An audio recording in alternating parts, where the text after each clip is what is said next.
News ஃபர்ஸ்டில் என 8 மணி பிரதான செய்திகளோடு உங்களை நடந்து கொள்ளும் நான் தேஷாந்த் தாலிப். உலகின் பல்வேறு பகுதிகளிலும் ஷாக்கிங் கிளோபல் செய்திகளோடாக எழுந்திருக்கும் உங்கள் அனைவரையும் சந்திப்பது மகிழ்ச்சி. வணக்கம். வணக்கம் தேஷாந்த். வணக்கம் நேர்களே. நியூஸ் ஃபர்ஸ்டில் முதல் 8 மணி பிரதான செய்திகளோடாக இன்றைய தினமும் உங்களை சந்திப்பதில் மகிழ்ச்சி. நமது விரிவான செய்திகளுக்கு செல்லும் முன்னர் முதலில் இன்றைய தலைப்புச் செய்திகள். தாம் ஒளிபரப்புள்ளமையை பொலிஸ் மா அதிபர் ஜனாதிபதிக்கு உத்தியோகபூர்வமாக அறிவிப்பு. பிரதமருக்கும் சீன பிரதமருக்கும் இடையில் சந்திப்பு. துறைமுக திட்டத்தின் நிர்மாண பணிகளை நிறுத்தியமையினால் சீனாவுக்கு 125 மில்லியன் அமெரிக்க இழப்பீடு செலுத்த வேண்டும் என அரசாங்கம் தெரிவிப்பு. கலனியில் இடம்பெற்ற விபத்தில் 3 உயிரிழப்பு.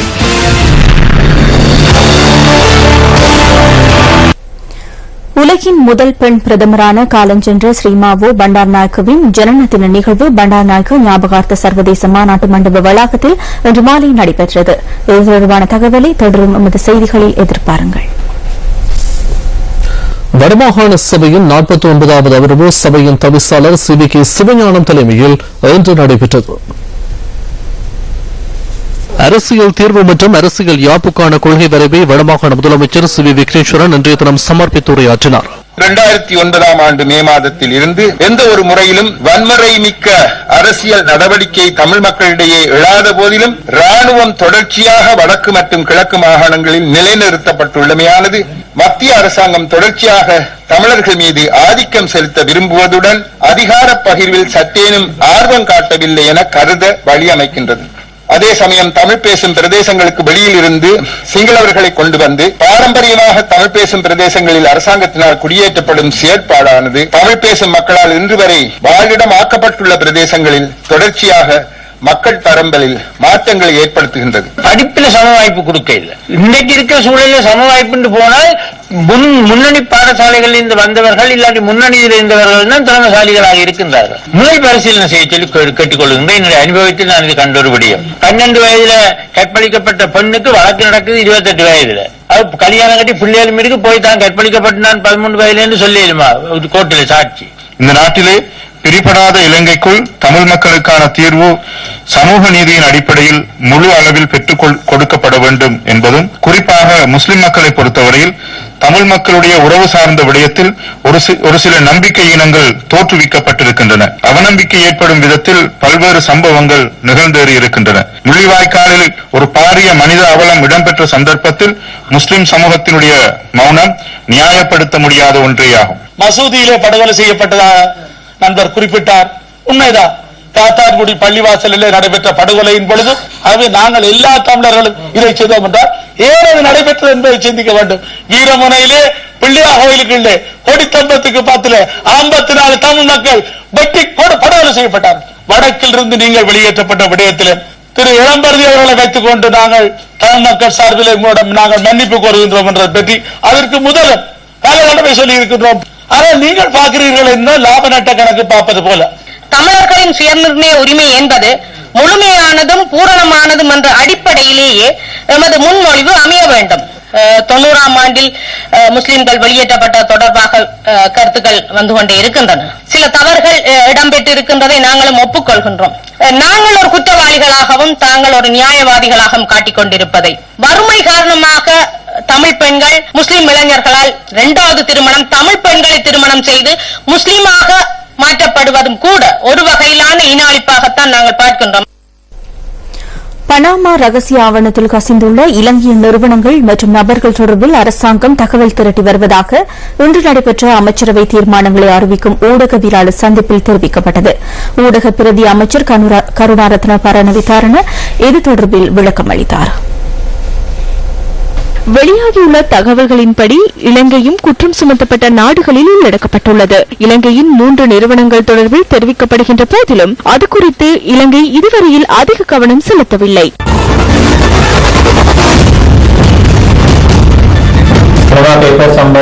பனாமா ஆவணத்தில் இளைஞர்களின் பெயர் குறிப்பிடப்பட்டுள்ளதாக தெரிவிக்கப்படுகின்றது. குறிப்பாக 200 சம்பவங்கள் சீசர்ஸுடன் தொடரப்பட்டுள்ளது. சீசேல்ஸுடன் கடந்த காலங்களில் கொடுக்கல் வாங்க ஈடுபட்டவர்கள் யார் என்பது எமக்கு தெரியும். அந்த தகவல் கிடைத்த பின்னர் ஊழல் மோசடிகள் தொடர்பில் விசாரணை இடம்பெறும் என நான் நினைக்கின்றேன். நாம் தற்போது தகவல்களை திரட்டி வருகின்றோம். விக்கிலீக்ஸ் இணையதளம் வெளியிட்ட தகவல்களைப் போன்று இதுவும் உலக நாடுகளில் பாரிய பிரச்சனையாகியுள்ளது. மில்லியன் கணக்கான ஆவணங்கள் வெளிவந்துள்ளன. அதில் அரசு தலைவர்கள், அரசியல்வாதிகள், நிறுவன அதிகாரிகள் என்று பலரும் குறிப்பிடப்பட்டுள்ளனர். ஊழல்கள் தொடர்பில் விசாரணை செய்ய இலங்கையில் பல நிறுவனங்கள் உள்ளன. அந்த நிறுவனங்கள் இது குறித்து கவனம் செலுத்தும். அத்துடன் சர்வதேசத்தின் உதவியும் கிடைக்கும்.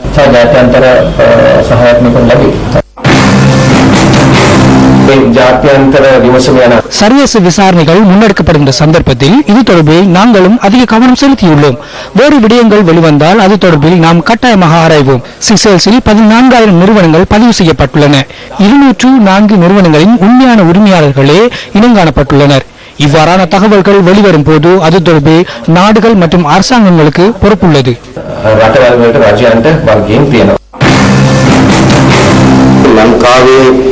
இலங்கையர்கள் மற்றும் முன்னாள் அரசியல்வாதிகள் தொடர்பில் தகவல்கள் கிடைத்திருந்தால் அரசாங்கம் விரைவாக அது குறித்து விசாரணை மேற்கொள்ள வேண்டும். சட்டப்பூர்வமாக இந்த விடயம் தொடர்பில் செயற்பட வேண்டும் என்பதே எமது நம்பிக்கை. நாட்டில் திருடிய பணம் மற்றும் மக்களிடமிருந்து சூறையாடிய சொத்துக்கள் எங்கே என்று நாம் தேடுகின்றோம். எமக்கு அது குறித்த தகவல்களை தேவைப்படுகின்றன. அரசாங்கம் இது குறித்து பரிசீலனை செய்து செயற்படுகின்றது. முறையற்ற விதத்தில் உழைத்த பணமே இது. இவ்வாறு தகவல்கள் கிடைக்கின்றமை தொடர்பில் நாம் மகிழ்ச்சி அடைகின்றோம்.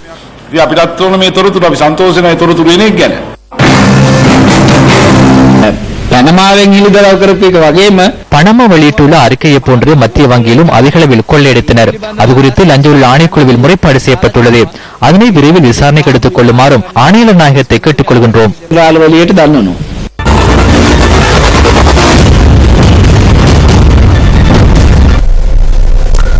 பசர போடுகள பகுதியில் மண் சரிவினால் பாதிக்கப்பட்ட மக்களுக்கான 48 போர்டுகளுக்கு அடிக்கல் நாட்டும் நிகழ்வு ஒன்று நடைபெற்றது.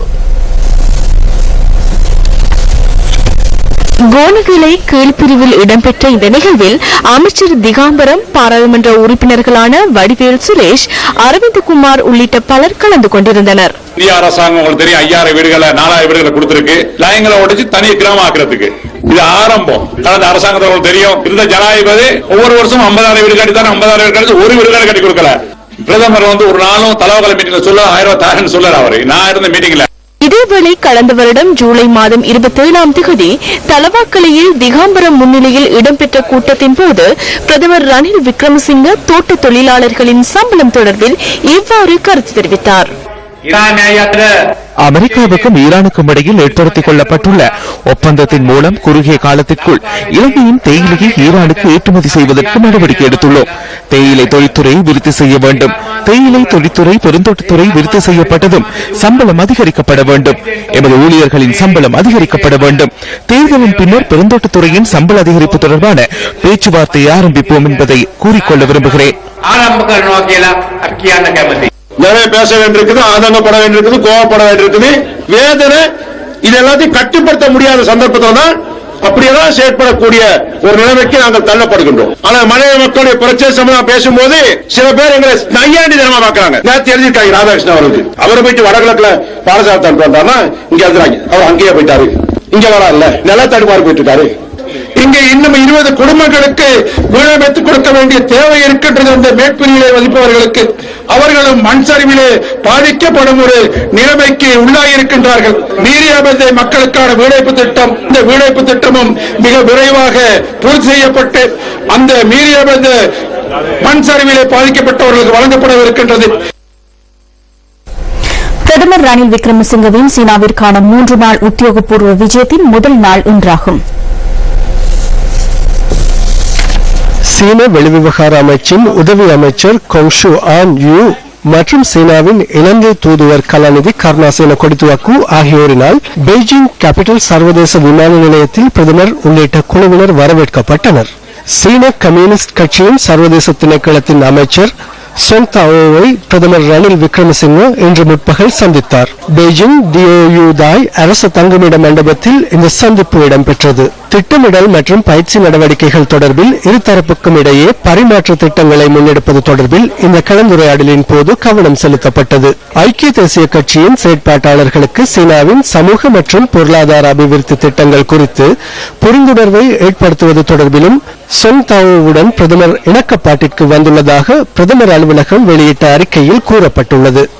இந்த விஜயத்தில் பிரதமருடன் சஜித் பிரேமதாச, மங்கள சமரவீர, மலிக் சமர விக்ரம, நிமல் சிறிபாலடி சில்வா, கலாநிதி சரத் தமிழுகம, ரவுப் ஹக்கீம் ஆகிய அமைச்சர்களும் இணைந்துள்ளனர். காலஞ்சென்ற சிறிமாவு பண்டாரநாயக்கவின் ஜனனதின நிகழ்வு பண்டாரநாயக்க ஞாபகார்த்த சர்வதேச மாநாட்டு மண்டப வளாகத்தில் இன்று மாலை நடைபெற்றது. ஜனாதிபதி மைத்ரிபால சிறிசேன தலைமையில் இந்த நிகழ்வு இடம்பெற்றது. இதன்போது ஸ்ரீமாவு பண்டாரநாயக்கவின் வாழ்க்கை வரலாறு அடங்கிய உத்தியோகபூர்வ இணையதளம் ஜனாதிபதியினால் திறந்து வைக்கப்பட்டதுடன் நினைவு முத்திரை ஒன்று வெளியிடப்பட்டது. முன்னாள் ஜனாதிபதி சந்திரிகா குமாரதுங்க, சுனேதா பண்டாரநாயக்க, விமுக்தி குமாரதுங்க உள்ளிட்ட சிலர் இந்த சந்தர்ப்பத்தில் பிரசன்னமாக இருந்தனர்.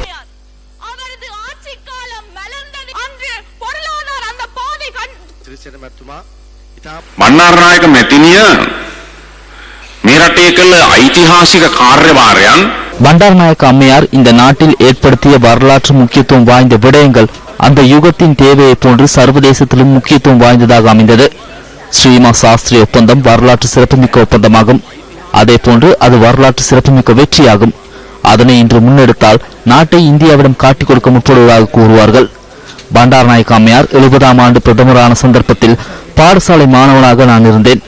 94ஆம் ஆண்டில் சந்திரிகா பண்டாரநாயக்க அம்மையாரிடம் பிரதி அமைச்சர் பதவியை பெற்று 97ஆம் ஆண்டில் அமைச்சராக பதவியேற்ற சந்தர்ப்பத்திலும் பண்டாரநாயக்க அம்மையார் இந்த நாட்டின் பிரதமராகவே இருந்தார். நான் ஸ்ரீமாவு பண்டாரநாயக்க அம்மையாருடன் நெருங்கி பழகியுள்ளேன். இந்த சட்டமூலத்தின் ஊடாக கொண்டுவரப்படும் நிறைவேற்று அதிகாரத்தின் மூலம் எதிர்காலத்தில் சர்வாதிகாரியாக செயற்படக்கூடிய ஒருவரை தடுத்து நிறுத்த முடியாமல் போகலாம் என ஸ்ரீமாவு அவர்கள் 78ஆம் ஆண்டு பாராளுமன்ற விவாதத்தில் கலந்து கொண்ட போது தெரிவித்திருந்தார். அப்போது நாம் வீதியில் இறங்கி அந்த சர்வாதிகாரிக்கு எதிராக குரல் கொடுக்க வேண்டிய நிலை ஏற்படும் என்றும் அவர் அந்த விவாதத்தில் குறிப்பிட்டிருந்தார். நான் இதனை கூறியதற்கு என்னை மன்னியுங்கள். அவர் கூறியதை பயன்படுத்த வேண்டிய சூழல் உருவாகிவிட்டது. සමාවෙන්න ඕන මම මේව කිව්වට එතුමිය කළ ප්‍රකාශය භාවිතය යොදන්න මට සිද්ධ වුණා. காலஞ்சென்ற முன்னாள் பிரதமர் ஸ்ரீமாவு பண்டாரநாயக்க தொடர்பான ஒரு பார்வை அடுத்து. 1916ஆம் ஆண்டு ஏப்ரல் மாதம் 17ஆம் தேதி பிறந்த சிரிமாவோ ரத்வத்தே டயஸ் 1940ஆம் ஆண்டு SWRD பண்டாரநாயக்கவை கரம் பிடித்தார். அதன் பின்னர் அவர் இலங்கையின் 3வது நிறைவேற்று அதிகாரம் கொண்ட ஜனாதிபதியான சந்திரிகா பண்டாரநாயக்க குமாரதுங்க, காலஞ்சென்ற முன்னாள் சபாநாயகர் அனுர பண்டாரநாயக்க மற்றும் சமூக சேவையரான சுனேத்ரா பண்டாரநாயக்க ஆகியோரின் தாயாரானார். 1959ஆம் ஆண்டு SWRD பண்டாரநாயக்க கொலை செய்யப்பட்டதன் பின்னர் சிரிமாவோ பண்டாரநாயக்க அரசியலில் பிரவேசித்தார். பண்டாரநாயக்கவின் கொள்கைகளை முன்னோக்கி கொண்டு சென்று ஸ்ரீலங்கா சுதந்திர கட்சிக்கு தலைமைத்துவம் வழங்கிய சிரிமாவோ பண்டாரநாயக்க உலகின் முதலாவது பெண் பிரதமராக வரலாற்றில் இடம் பிடித்தார். 1960ஆம் ஆண்டிலிருந்து 2000ஆம் ஆண்டு வரை 3 தடவைகள் அவர் இலங்கையின் பிரதமராக பதவி வகித்தார். உள்நாட்டு உற்பத்திகளுக்கு முக்கியத்துவம் வழங்கி நாட்டின் பொருளாதார கட்டமைப்பை உருவாக்குவதற்கு அவர் எடுத்த முயற்சியின் போது அரசியல் வரலாற்றில் தீர்மானமிக்க முக்கிய நிகழ்வுகள் இடம்பெற்றன. சகல அரசு நிறுவனங்களிலும் சிங்கள மொழி பிரதான மொழியாக பெயரிட்டமை, 2ஆம் எலிசபெத் மகாராணியின் முடியின் கீழ் இருந்த நாட்டை விடுவித்து மக்கள் குடியரசாக மாற்றி நாட்டின் நாமத்தை இலங்கை என மாற்றியமை, 1971ஆம் ஆண்டு JVP கழகம் ஏற்பட்டமை இவற்றுள் சிலவாகும். 1977ஆம் ஆண்டு உலக நாடுகளின் தலைவர்கள் பங்கேற்ற 5வது அணிசேரா மாநாடு சிரிமாவோ பண்டாரநாயக்கவின் ஆட்சி காலத்திலேயே கொழும்பில் இடம்பெற்றமை குறிப்பிடத்தக்கது. 1974ஆம் ஆண்டு கச்சதீவை இலங்கை குறித்தான தீவாக பெற்றுக் கொண்டமை மற்றும் ஒரு சிறப்பம்சமாகும். 4 தசாப்த கால அரசியல் பின்புலத்தில் ஸ்ரீலங்கா சுதந்திர கட்சியின் முன்னேற்றத்துக்காக உழைத்த காலஞ்சென்ற முன்னாள் பிரதமர் சிரிமாவோ பண்டாரநாயக்க 2000ஆம் ஆண்டு அக்டோபர் மாதம் 10ஆம் தேதி வாக்களித்துவிட்டு மீண்டும் வீடு திரும்பிக் கொண்டிருந்த போது இயற்கை எய்தினார். போலீஸ் அதிபர் NK இலங்கைக்கோன் தாம் ஓய்வு பெறவுள்ளமை தொடர்பில் ஜனாதிபதிக்கு உத்தியோகபூர்வமாக இன்று அறிவித்தார். ஜனாதிபதியின் உத்தியோகபூர்வ இல்லத்துக்கு சென்ற NK இலங்கைக்கோன் தாம் ஓய்வு பெறவுள்ளமை தொடர்பில் ஜனாதிபதிக்கு இன்று முற்பகல் உத்தியோகபூர்வமாக அறிவித்தார். தமது தொழிலின் கௌரவத்தை பாதுகாத்த ஒருவரை இலங்கைக்கோன் என ஜனாதிபதி இதன்போது சுட்டிக்காட்டினார். எதிர்வரும் 11ஆம் தேதி உத்தியோகபூர்வமாக போலீஸ் அதிபர் பதவியிலிருந்து NK இலங்கைக்கோன் ஓய்வு பெற உள்ளார்.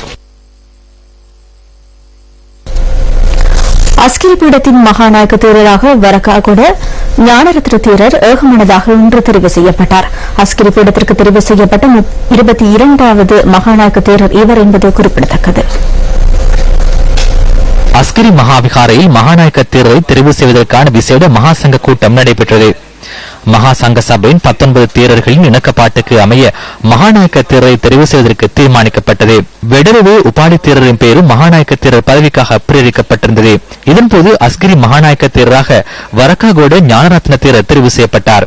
அஸ்கிரி பீடத்தின் மகாநாயக்க தேரராக தெரிவு செய்யப்பட்ட வரக்காகோட ஞானரத்ன தேரருக்கு ஜனாதிபதி மைத்ரிபால சிறிசேன வாழ்த்துக்களை தெரிவித்துள்ளார். சம்பூர் அனல்மின் நிலையம் தொடர்பில் பல தரப்பினரிடையும் எதிர்ப்பு வலுத்து வரும் நிலையில் பழங்குடி இனத்தவர்களும் வீதிக்கு இறங்கி தமது எதிர்ப்பினை என்று வெளிப்படுத்தினார். திருவண்ணாமலை சம்பூர் சந்தோஷபுர சிவசக்தி வித்தியாலயத்திற்கு முன்பாக பழங்குடி மக்கள் எதிர்ப்பு ஆர்ப்பாட்டம் ஒன்றை இன்றைய தினம் முன்னெடுத்திருந்தனர். அனல்மின் நிலையம் அமைக்கப்படுமாயின் தாம் பல்வேறு பாதிப்புகளை எதிர்நோக்க நேரிடும் என தெரிவித்தும் அனல்மின் நிலைய திட்டத்தை உடனடியாக கைவிட வேண்டும் என வலியுறுத்தியும் ஆதிவாசிகள் ஆர்ப்பாட்டத்தை முன்னெடுத்தனர்.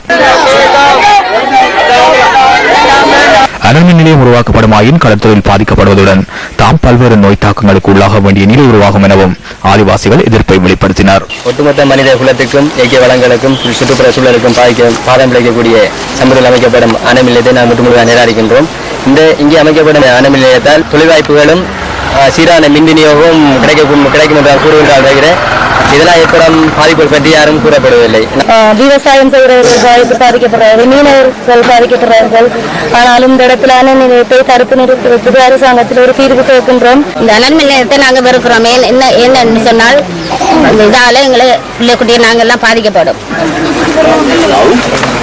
எமது வாழ்க்கையை இருட்டாக்கிவிட்டு எங்களுக்கு வெளிச்சமா அனல்மின் நிலையம் என பதாகைகளை ஏந்தியவாறு போராட்டத்தில் பழங்குடியின மக்கள் ஈடுபட்டனர்.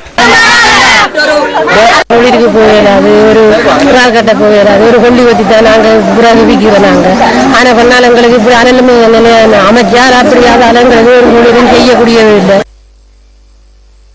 கடந்த 24 மணித்தியாலங்களுக்குள் நாட்டின் சில பகுதிகளில் வாகன விபத்துகளில் 7 பேர் உயிரிழந்துள்ளதுடன் மேலும் 3 காயமடைந்துள்ளனர். கலனி வனவாசல தெலகபாத்த ரயில் குறுக்கு வீதியில் மண்ணேற்றி சென்ற டிப்பர் ஒன்று இன்று காலை ரயில் ஒன்றுடன் மோதியுள்ளது. இந்த விபத்தில் மிதிப்பலகையில் பயணித்த ஒருவர் உயிரிழந்துள்ளதுடன் மேலும் 3 காயமடைந்தனர். பொல்கஹாவெலவில் இருந்து பயணித்த ரயில் ஒன்றுடன் டிப்பர் ஒன்று மோதியுள்ளதாக போலீஸ் ஊடக பேச்சாளர் அலுவலகம் தெரிவித்துள்ளது. விபத்தின் பின்னர் ரயில் திருத்தப்பட்டு கொழும்பு கோட்டை வரை பயணத்தை முன்னெடுப்பதற்கு நடவடிக்கை எடுக்கப்பட்டதாக ரயில்வே கட்டுப்பாட்டு சபை குறிப்பிட்டது.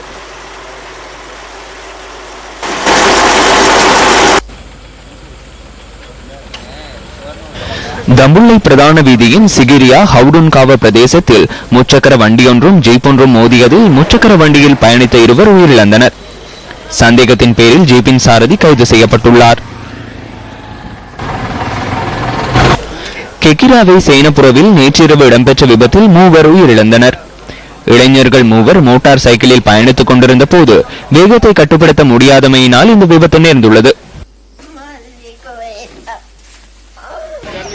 புத்தளம் கல்முனை பிரதான வீதியில் மாமினியா பிரதேசத்தில் பஸ் ஒன்றும் மோட்டார் சைக்கிள் ஒன்றும் மோதியதில் மோட்டார் சைக்கிளில் பயணித்தவர் உயிரிழந்தார்.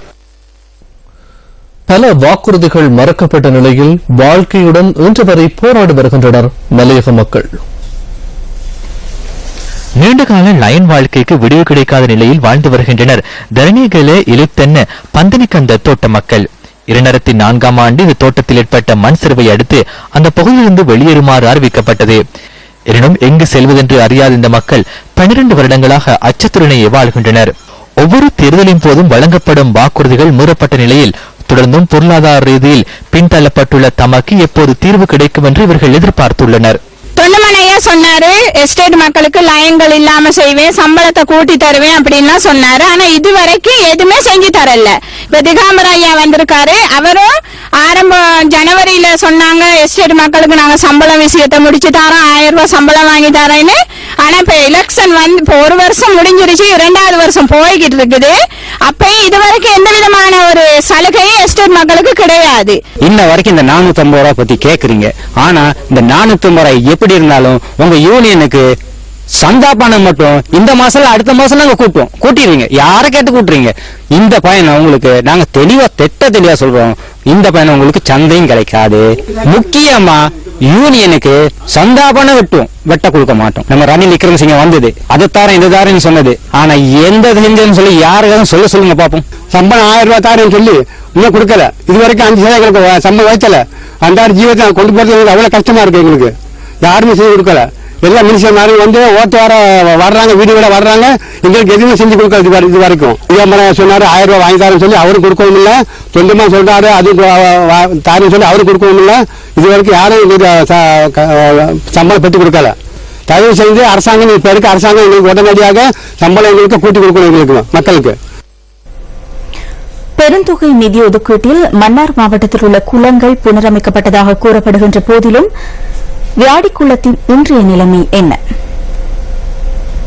மத்திய அரசின் கீழ் உள்ள வியாடிக்குளத்தை நம்பி நூற்றுக்கணக்கான விவசாயிகள் நெற்றிகை மேற்கொள்கின்றனர்.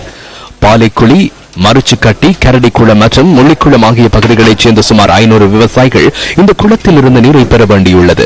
தேக்கம் அணைக்கட்டிலிருந்து வியாடி குளத்தை நீர் வந்தடைகின்ற போதிலும் அணைக்கட்டு உரிய முறையில் புனரமைக்கப்படாமையால் நீர் வீண் விரயமாவதாக விவசாயிகள் குறிப்பிடுகின்றனர். 2012ஆம் ஆண்டுக்கு பின்னர் இடம்பெற்ற சிறு புனரமைப்பின் பின்னர் இதுவரை எவ்வித புனரமைப்பும் இடம்பெறவில்லை என பிரதேச மக்கள் சுட்டிக்காட்டுகின்றனர். நீர் நிறைகின்ற பொழுது அதை வெளியேற்றுவதற்கு வாய்ப்புகள் இல்லை. இன்னும் கூறப்போனால் உட்பகுதிகள் செய்யப்படவில்லை. வாய்க்கால், அதாவது காணிகளுக்கு செல்கின்ற வாய்க்கால்கள் எந்த விதமான வாய்க்கால்களும் செய்யப்படவில்லை. நீரை வீணாக கடலுக்கு வெளியேற்ற வேண்டிய சூழ்நிலையில் இருக்கின்றார்கள். 3 போகங்களும் செய்யக்கூடிய வாய்ப்பு இங்கு இருக்கின்றது. குளத்தின் புனரமைப்பு நடவடிக்கைகளின் போது இடம்பெற்ற ஊழலால் தாம் பாதிக்கப்பட்டுள்ளதாக விவசாயிகள் சுட்டிக்காட்டுகின்றனர். எங்களுக்கு சரியான முறையில் வசதி தஞ்சேரையில் 2வது தேக்கம் மீந்து வர தண்ணி அதை வெளியேற்றுறதுக்கு வான் செஞ்சு தரையில். அந்த வான் விட்டா வான் உடஞ்சி விரும்பு சொல்லி வந்த இடத்தாலே ஊருக்காலே விட்டு விவசாயத்தை அழிக்கிறாங்க. ஆனபடியால் அதுக்கான மதவுகள் செஞ்சு தரையில். மாறி காலங்களில் அங்கேருந்து வர தண்ணியை கட்டுப்படுத்த முடியாட்டி இதாலாம் திறக்கிறாங்க. இதால திறந்த உடனே குளங்கள்லாம் நிறைஞ்சு கமக்காணியெல்லாம் அழிச்சு போடும். வடக்கின் வசந்தன் திட்டத்தில் மன்னார் விவசாயத்துறையை மேம்படுத்த ஒதுக்கப்பட்ட 4878.77 மில்லியன் ரூபாவில் பெருந்தொகை நிதி இந்த குளத்தின் புனரமைப்பிற்கும் ஒதுக்கப்பட்டது.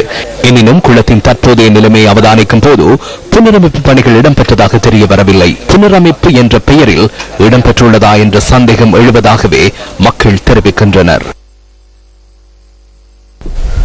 சிறு தேயிலை தோட்ட உரிமையாளர்கள் எதிர்நோக்கும் பிரச்சினைகள் தொடர்பில் ஆராய்வதற்காக பெருந்தோட்ட கைத்தொழில் அமைச்சர் நவீன் திசாநாயக் இன்று அக்குரச பிரதேசத்துக்கு சென்றிருந்தார்.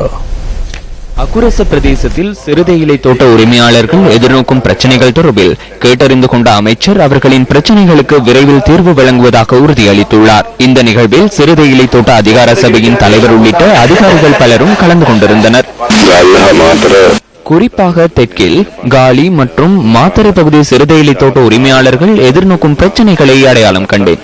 இது தொடர்பில் பிரதமருடன் கலந்துரையாடி பண்டிகை காலத்தில் நிவாரணம் பெற்றுக் கொடுப்பதற்கு முயற்சி செய்கின்றோம். உலக சந்தையில் தேயிலை விலை குறைவடைந்துள்ளமையினாலேயே இந்த நிலைமை ஏற்பட்டுள்ளது. எனவே அரசாங்கம் என்ற வகையில் இதனை எதிர்கொள்வதற்கான வெற்றிகரமான திட்டம் ஒன்றை தற்போது முன்னெடுத்து வருகிறோம்.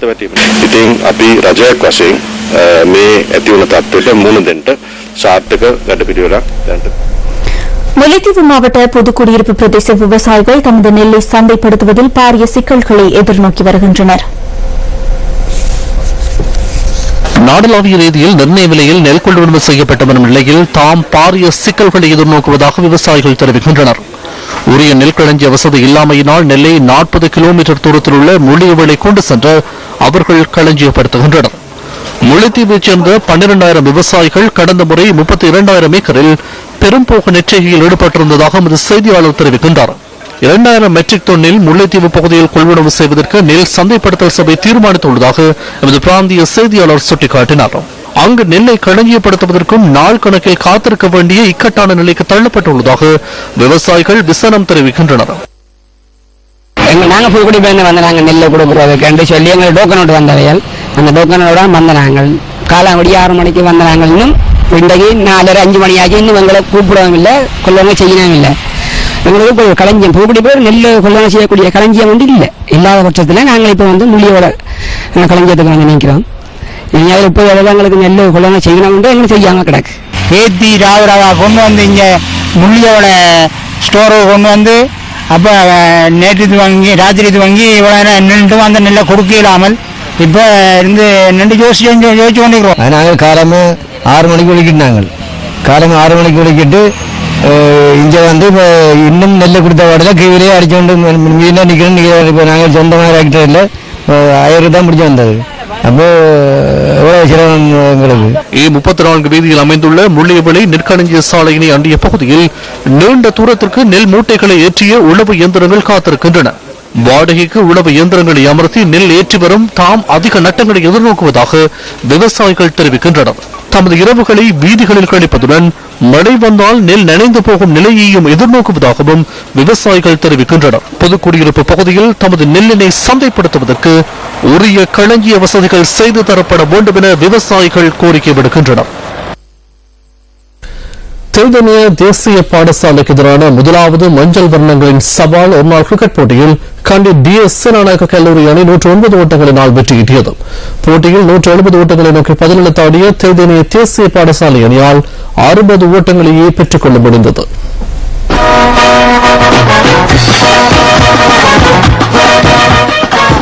தெல்தனிய தேசிய பாடசாலைக்கும் கண்டி DS சேனாநாயக்க கல்லூரிக்கும் இடையில் முதல் தடவையாக ஏற்பாடு செய்யப்பட்டிருந்த மஞ்சள் வர்ணங்களின் சவால் ஒருநாள் கிரிக்கெட் போட்டி பள்ளிகளை சர்வதேச மைதானத்தில் இன்று நடைபெற்றது. போட்டியில் முதலில் துடுப்படுத்த தீர்மானித்த DS சேனாநாயக்க கல்லூரி அணி சார்பாக டிஷான் குணத்திலக்க ஆட்டமிழக்காமல் 72 ஓட்டங்களை பெற்றார். DS சேனாநாயக்க கல்லூரி அணி 37.1 ஓவரில் 7 விக்கெட் இழப்புக்கு 169 ஓட்டங்களை பெற்றிருந்த போது ஆட்டம் மழை காரணமாக தடைப்பட்டது. இதனால் தெல்தனி அணியின் வெற்றி இலக்கு 38 ஓவர்களில் 170 ஓட்டங்களாக நிர்ணயிக்கப்பட்டது. இந்த இலக்கை நோக்கி பதிலளித்தாடிய தெல்தனி அணி சார்பாக கவிஸ்க திசாநாயக்க 28 ஓட்டங்களை அதிகமாக பெற்றார். தெல்தனி அணியின் துடுப்பாட்டம் 19 ஓவர்களில் 60 ஓட்டங்களுடன் முடிவுக்கு வந்தது. போட்டியின் சிறப்பாட்டக்காரர் விருதை DS சேனாநாயக்க கல்லூரி அணி தலைவரான கசுன் மெண்டிஸ் தட்டிக் கொண்டார்.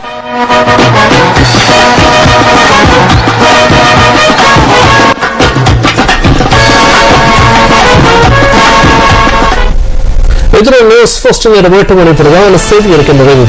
வணக்கம்.